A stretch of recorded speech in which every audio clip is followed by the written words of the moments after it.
Enseguida tenemos a la doctora Adriana Brito, de Ecuador. Ella es médico especialista en diabetes y nutrición. Es médico tratante de diabetes y nutrición del Servicio de Endocrinología del Hospital Básico Virgen del Cisne en Guayaquil. Es médico nutrióloga y asesora del desarrollo de nuevas tecnologías de la pasteurizadora Quito, Guayaquil, Ecuador, y miembro de la Sociedad Ecuatoriana de Endocrinología, Diabetes, Núcleo Pichincha. El tema de hoy de la doctora es tratamiento no farmacológico de la obesidad. Bueno, buenas tardes con todos. Es un gusto estar aquí, agradeciendo la invitación. Vamos a hablar acerca de la obesidad, su tratamiento no farmacológico. Vamos a ver que la obesidad, se ha dicho mucho de la obesidad. Sabemos que es el desbalance en cuanto a la ingesta y el gasto de alimentos, de nutrientes, y por tanto tener un balance de energía mayor, es decir, a la ingesta en cuanto al gasto. Por lo tanto, se da la acumulación patológica de grasa blanca en nuestros tejidos y a nivel subcutáneo, por lo que hacen que el peso aumente. Ahora bien, la pregunta es la siguiente. Hay razones de peso y preguntarse si estamos viviendo una pandemia dentro de la pandemia. Esto es algo bien importante para reflexionar todos. Sigo, la epidemiología, sí hablamos, varias antecesoras mías hablaron mucho acerca de eso, voy a pasarlo rapidito. Sabemos que a nivel mundial la prevalencia se multiplica de 1.5 por cada individuo mayor de 18 años. Lo que quiero ir al punto es al cual. Vamos a ver por qué. Una de las razones, porcentaje de adultos que tiene actividad física insuficiente. Vemos en el recuadro y en el color azul intenso, donde más del 40% de los individuos tienen actividad física insuficiente a nivel del mundo. Vamos a ver que es importante. Menor al 25% también en los grandes países industrializados. Estamos nosotros también allí. El consumo de azúcar, azúcar simple. Vamos a ver en el color azul también, mayor a 60 miligramos por día en varias personas. Vemos que la distribución es importante. Entonces, teniendo estos gráficos, esta visión, cabe la pregunta, ¿vivimos una pandemia dentro de la pandemia o estábamos en una pandemia que no habíamos concientizado? Y ahora, con la pandemia de SARS-CoV-2, viene a relucir muchas de las otras complicaciones, especialmente la obesidad. En el Ecuador, ¿cómo estamos? Según estadísticas del 2020, del Atlas de Obesidad del 2020, nos ubican en cuanto a hombres, mujeres, tenemos un gran porcentaje de obesidad. En cuanto a edades de 18 a 44 años, del 20-30%. Y vemos que las mujeres en edades de 45 a 69 años tienen mayor cantidad o se presenta mayor número de personas obesas. En cuanto al sobrepeso y obesidad que nos da en salud, al 2018, estadísticas propias, tenemos que el 36.9% de personas que viven a nivel urbano son las que padecen de obesidad, seguidas por, a nivel nacional, el 35.4%, con una estadística aclarando del 2018. Ahora, estadísticas actuales, todavía no contamos con ello, pero vemos que es un índice bastante alto en cuanto a la presencia de obesidad. Les quise traer esta diapositiva porque en el 2015 el Ministerio de Salud Pública propuso el etiquetado de alimentos, en los cuales nos da el semáforo nutricional y nos dice que este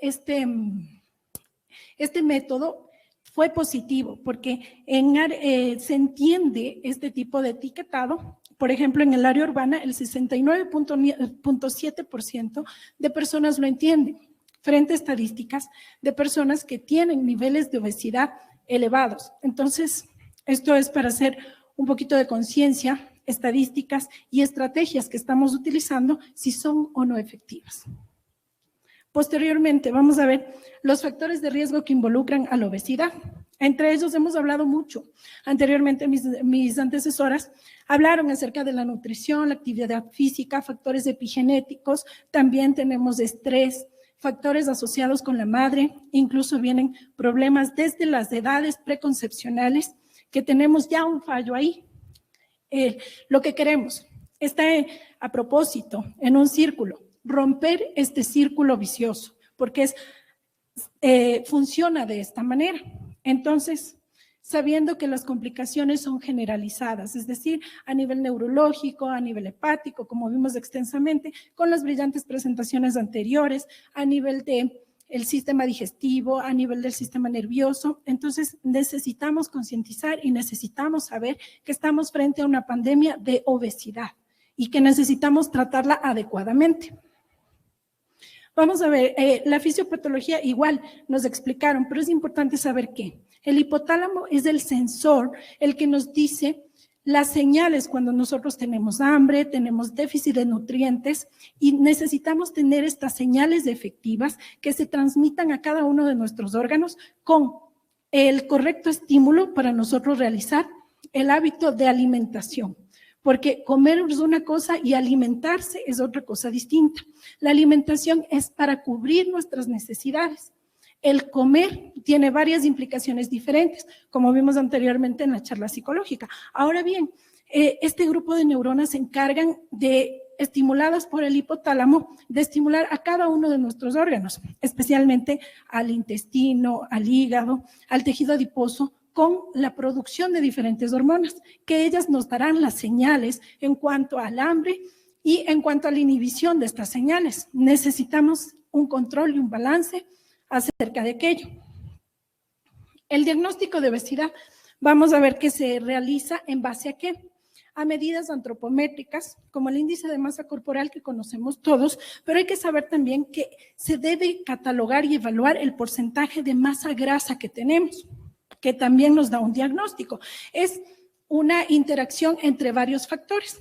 Entre ellos tenemos, por ejemplo, si es que contamos con más del 25% de grasa en hombres, estamos frente a un diagnóstico posible de obesidad y en las mujeres mayor al 33% del porcentaje de masa corporal. El perímetro cintura también es un parámetro importante en los hombres mayor de 102 y en las mujeres mayor a 88 centímetros. El índice cintura-cadera también juega un papel importante acá. En los hombres mayor de 1 y en las mujeres mayor de 0.85. Una cosa importante que debemos conocer, el índice de masa corporal no discrimina entre la cantidad del porcentaje de masa magra y masa grasa que tenemos. Por lo tanto, el índice de masa corporal constituye un factor sesgado para diagnosticar obesidad en varios de los pacientes. Por lo tanto, se necesita realizar un abordaje completo con cada uno de estos ítems. También no es útil, tenemos también algunas medidas que nos ayudan para el diagnóstico de obesidad, sobrepeso, como los pliegues cutáneos. Los pliegues cutáneos que son a nivel, por ejemplo, a nivel abdominal, a nivel de brazos, a nivel de piernas. Importante saber que estos pliegues no son útiles cuando tenemos un índice de masa corporal mayor de 35. Por lo tanto, hay que estandarizar o hay que ubicar al paciente qué herramientas vamos a utilizar para su diagnóstico, puesto que todas las herramientas propuestas no son para todo el mundo, igual que los tratamientos.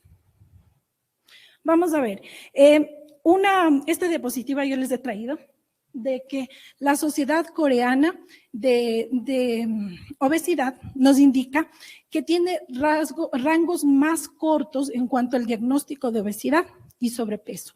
Ellos también en cuanto a medidas de cintura del ratio cintura-cadera y a nivel de niveles de cintura, en donde vamos a tener que el índice de masa corporal está, ellos lo determinan como una preobesidad a partir de 23. Cuando nosotros tenemos en la parte occidental, tenemos que a partir de 25 le tenemos estadificado como sobrepeso.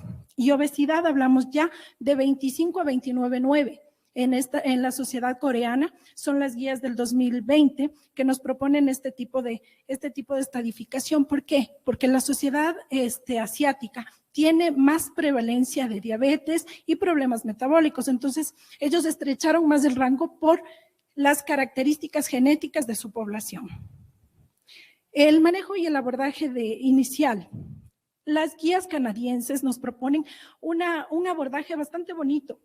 En esta diapositiva se resume en el cual primero el médico está dado a pedir permiso al paciente a hablar sobre su condición. El segundo es tener acceso a su historia, en el cual el paciente hablará sobre sus antecedentes, sobre sus enfermedades, comorbilidades, y también permitirá al médico hacer una estadificación según la severidad de su aumento de peso, obesidad o sobrepeso en cuanto a la gravedad por medio de la escala de Edmonton.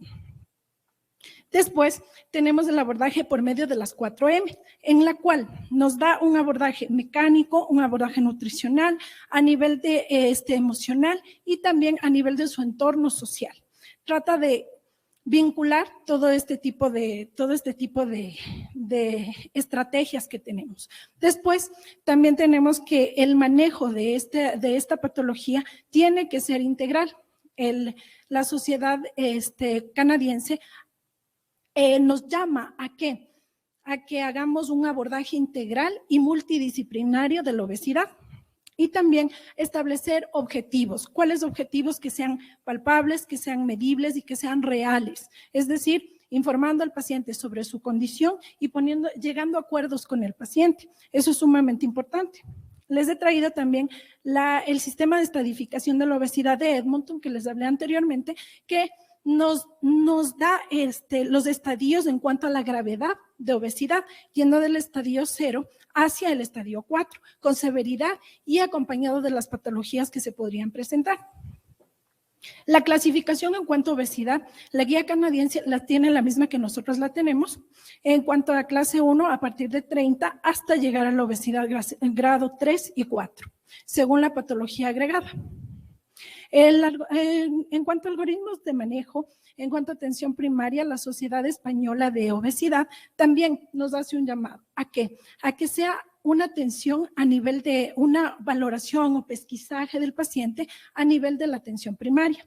Por ello, necesitamos recoger varios parámetros en cuanto al peso, a la talla, índice de masa corporal, perímetro cintura y las comorbilidades que podría tener nuestro paciente, en el cual vamos a ubicar en cuanto al índice de masa corporal, en cuanto a obesidad o sobrepeso.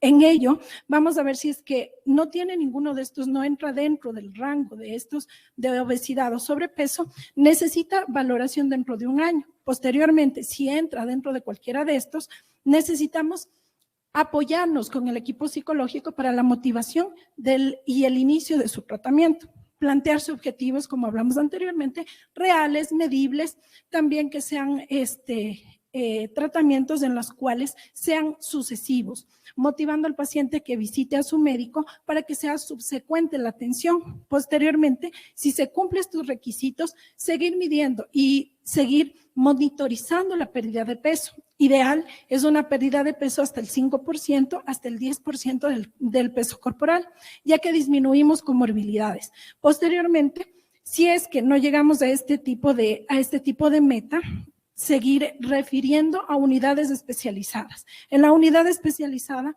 se va a catalogar al paciente y tamizar si es un paciente elegible para una cirugía bariátrica. Hablamos ahora, después de haber recorrido todo este camino, hablamos de la cirugía bariátrica. ¿Por qué? Porque sería uno de los peldaños últimos dentro del tratamiento de obesidad, ya que hemos pasado en cuanto a dieta, ejercicio y los otros abordajes que son importantes.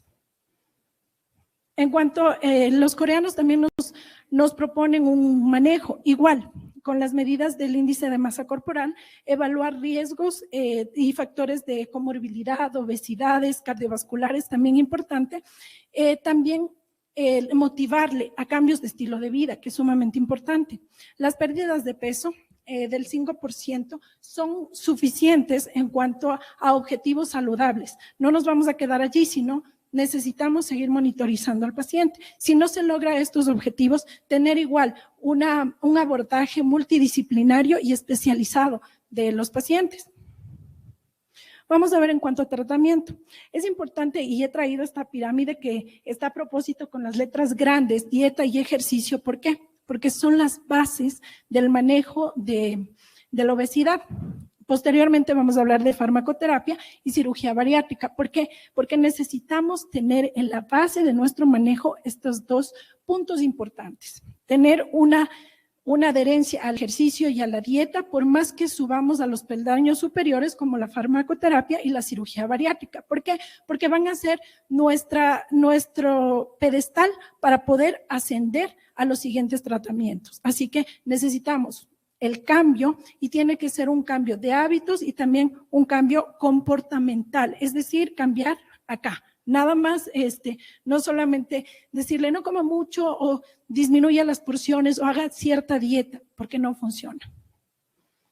En cuanto al ejercicio, hay que establecer parámetros en cuanto a la frecuencia, a la intensidad, a la duración y el tipo de ejercicio, porque no todos los ejercicios son para todo el mundo. Hay que establecer pacientes que tengan comorbilidades, enfermedades cardiovasculares, diabetes tipo 2, hipertensión arterial. No todos los ejercicios se ajustan para todo el mundo.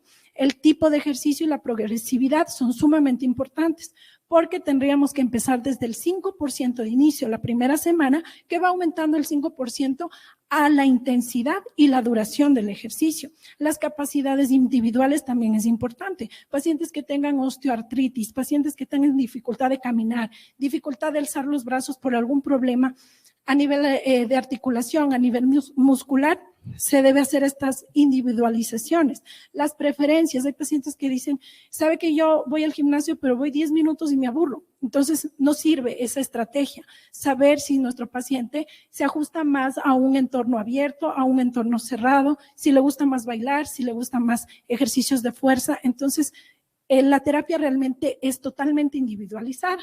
Y la respuesta, tenemos que medir respuestas que sean favorables, es decir, tener todo pensar en todos estos puntos, pero necesito resultados. Los resultados tienen que ser positivos en cuanto a la pérdida de peso. Importante, como hablamos antes, 150 minutos a la semana de ejercicio harán que la pérdida de peso será 1 kilo por semana, es de manera fisiológica, ¿sí?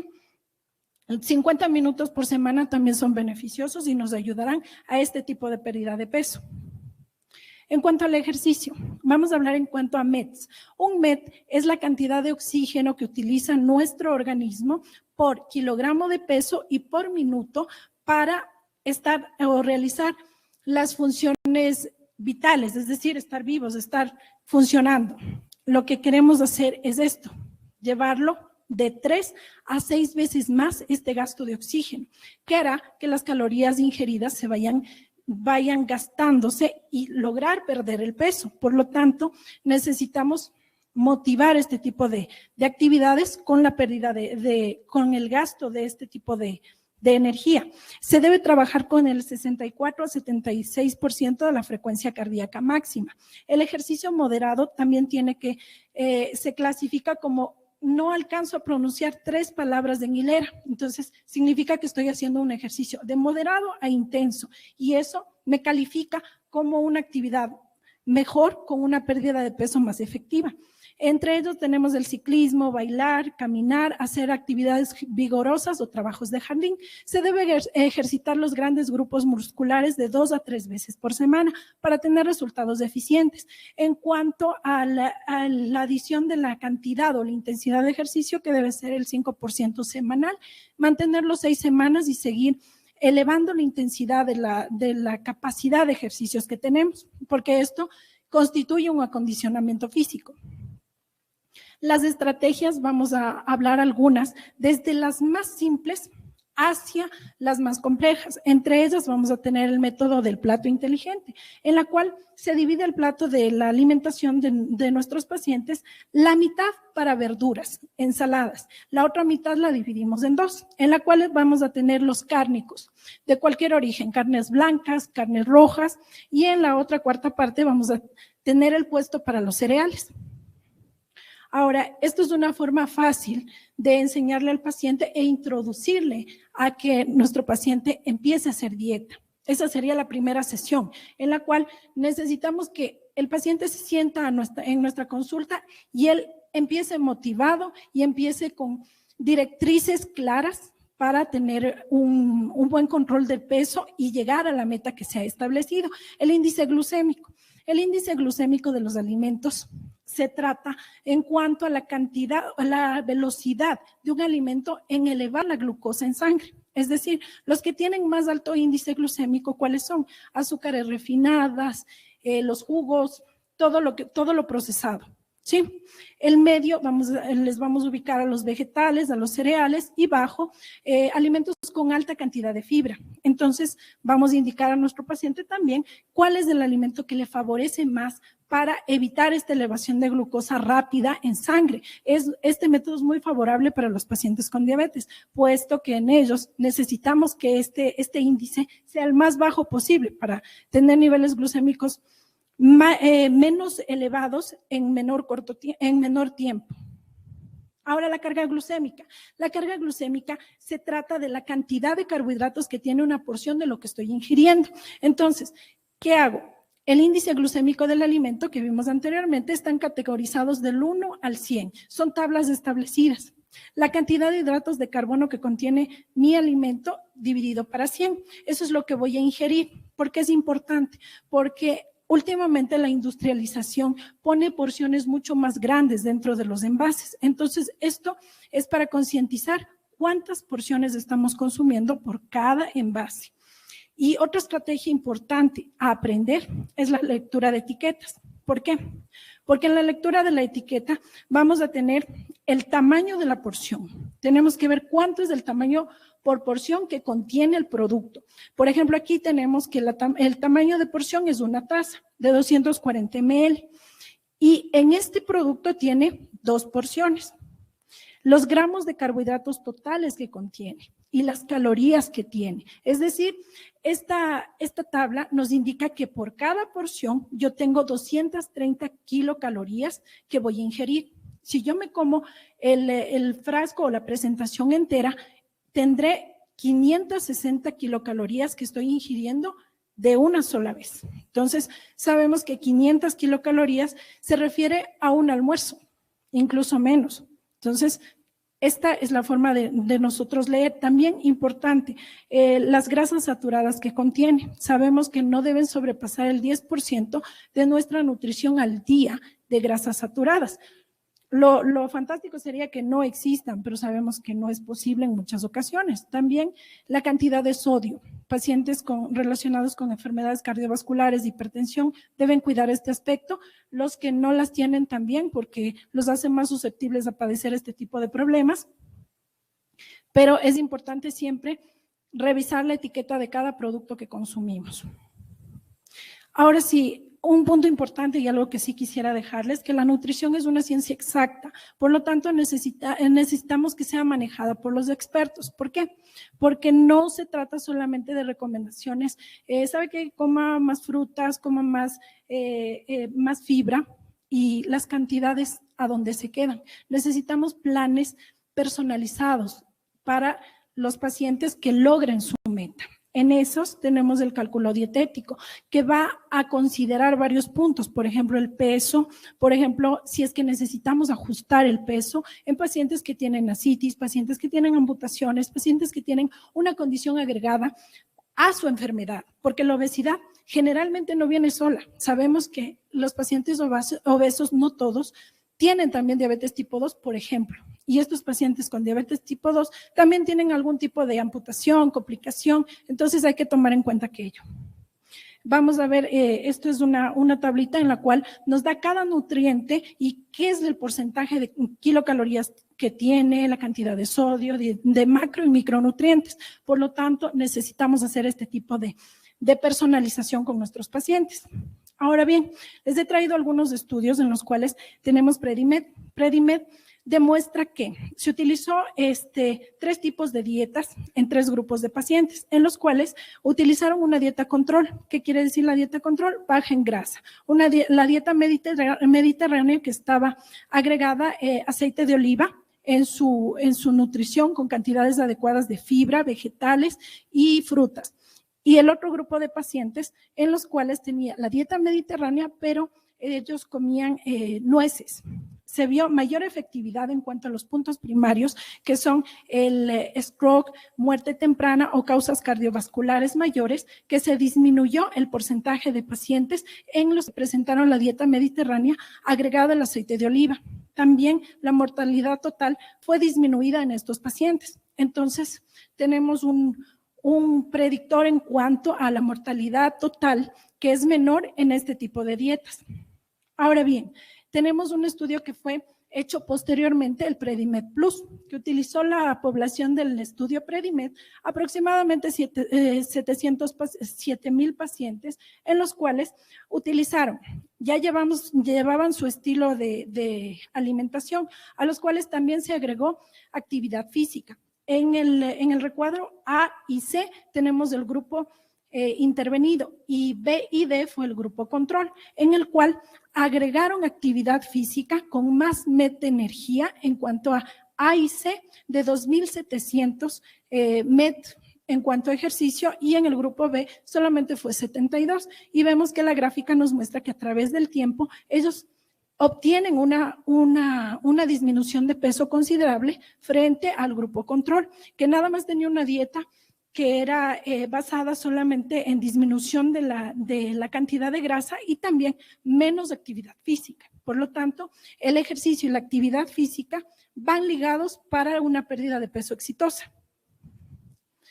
También los factores de riesgo modificables los evaluó PURE, que es el estudio de los 18 países, en los cuales hicieron una encuesta, países europeos, americanos y de Latinoamérica, los cuales van a ver que hay mayor prevalencia de enfermedades cardiovasculares con infarto de miocardio y stroke. Voy un poquito rápido en honor al tiempo. También muerte por todas las causas en pacientes que tienen menor nivel de educación, el uso de tabaco y muertes cardiovasculares, pacientes con hipertensión y el uso del tabaco. También estrategias adecuadas para la pérdida de peso son dietas importante en cuanto a la cantidad, al tipo y al tiempo de las comidas. Tenemos que saber que no para todo el mundo son todos los tipos de dieta, porque ahora está muy en boga hablar sobre la dieta keto. Entonces, la dieta keto, ¿cuántos beneficios tiene? ¿Para quién es? ¿A quién se ajusta este tipo de dieta? Entonces, necesitamos individualizar al paciente. Posteriormente, el efecto de las dietas, por ejemplo, bajas en carbohidratos, tenemos sobre todos los puntos, hay un gran beneficio, por ejemplo, sobre el peso, perfil lipídico, niveles de glucosa, niveles de insulina, resultados en hemoglobina glucosilada, siendo la dieta mediterránea también teniendo un perfil más estable sobre todos estos puntos. Entonces, la dieta mediterránea todavía sigue a la cabeza sobre algunas otras dietas en las cuales podríamos utilizar. No se está diciendo que no se debe, sino se puede alternar. Para eso, el paciente tiene que ser referido oportunamente para que su nutriólogo pueda establecer qué tipo de dieta se puede dar y en qué tiempo la puede utilizar, porque no son para siempre los tipos de dietas que se utilizan. Posteriormente, la revisión justamente de lo que les decía, la comparación de una dieta baja en grasas frente a la dieta cetogénica o la dieta keto, que está muy de moda. Presentó en la dieta cetogénica mayor resultado en cuanto a la pérdida de peso, pero tenemos resultados en cuanto a niveles de colesterol LDL que presentó mayor elevación a nivel del perfil lipídico. Por lo tanto, necesitamos tener un equilibrio. La dieta equilibrada es la clave. Igual, en cuanto a la patología de COVID-19, vamos a tener que se utilizó varios pacientes que fueron hospitalizados por COVID-19, en los cuales establecieron estándares en cuanto a los que caminaban lento, caminaban más rápido o ejercicio más vigoroso. Y la división en cuanto al peso normal, sobrepeso y obesidad, vemos resultados en cuanto a la severidad de la enfermedad que fue mayor en todos los pacientes que tuvieron obesidad y sobrepeso. La mortalidad también fue mayor. Por lo tanto, hablamos que la obesidad es una enfermedad que empeora cualquier otro tipo de patología y especialmente en COVID-19 tenemos que hubo un alto índice de muertes en pacientes con mayor peso. Una cosa importante de lo que hablábamos antes, los batidos para limpiar mi organismo, batidos detox. ¿Para qué sirven? Si son buenos o no son buenos. Está asociada la nefropatía por oxalatos en estos pacientes, ya que hacen grandes mezclas de de varios vegetales, varios incluso cereales, agregan dentro de sus batidos. Vamos a ver a propósito un caso rapidísimo. Una mujer de 65 años acudió a la emergencia por náusea, debilidad y disminución del apetito. Reporta que está siguiendo una dieta para perder peso basada en los batidos detox. Presenta también hace 3 semanas dolor abdominal y fue tratada con moxifloxacino durante 3 semanas. El índice de masa corporal de la paciente 24,8, analíticas normales, antecedentes patológicos personales, diabética hace 20 años, sufre de dislipidemia, tuvo un antecedente quirúrgico del bypass gástrico en Y de Rose. Vamos a ver, se hizo todos los estudios, no se encontró nada, hicieron una biopsia a nivel renal y se encuentran varios cálculos relacionados con oxalatos a nivel del lumen del epitelio renal. Entonces, la conclusión en este caso fue una formación de cálculos en base a oxalatos por el consumo excesivo de estos productos e incluso productos naturales, hierbas, plantas, vegetales, en los cuales estaban produciendo daño a nuestro paciente. Vamos a ver el ítem sobre el valor de oxalato de algunos de los alimentos que tenemos. Por ejemplo, las espinacas tienen alta cantidad de oxalatos, por lo tanto, hay varios batidos que los venden como naturales. Vemos que no tienen nada de naturales y en lugar de ayudarnos podrían ser contraproducentes. Doctora. Sí. Perdón, estamos sobre el tiempo para ver Estamos si finalizando.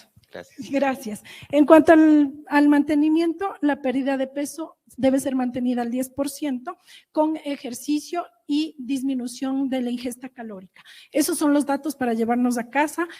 También evitar efectos adversos de dietas y también de ejercicios en cuanto a nuestros pacientes, categorizando de manera adecuada al paciente con periodos de calentamiento, enfriamiento y recuperación que sean totalmente adecuados para cada uno, para disminuir el riesgo de lesiones. También valorar las articulaciones de cadera, rodillas. Generalmente estos pacientes ya padecen de osteoartrosis, por lo tanto hay ejercicios que no son para ellos totalmente beneficiosos.